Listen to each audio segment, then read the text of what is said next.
Well, it turns out that there's two kinds of procrastination.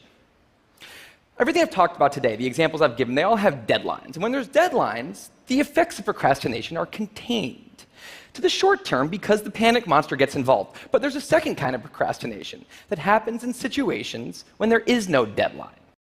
Now, if the procrastinator's only mechanism of doing these hard things is the panic monster, that's a problem because in all of these non-deadline situations, the panic monster doesn't show up. So the effects of procrastination, they're not contained, they just extend outward forever. It's usually suffered quietly and privately, and it can be the source of a huge amount of long-term unhappiness and regrets.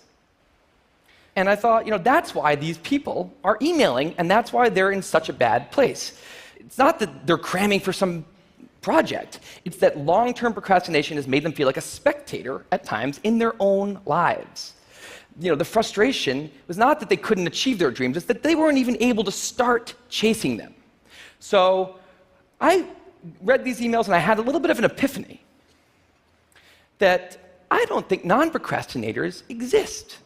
That's right, I think all of you are procrastinators.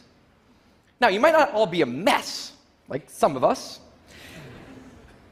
and some of you may have a healthy relationship with deadlines.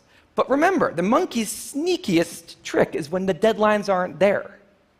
Now, I want to show you one last thing. I call this a life calendar. That's one box for every week of a 90-year life.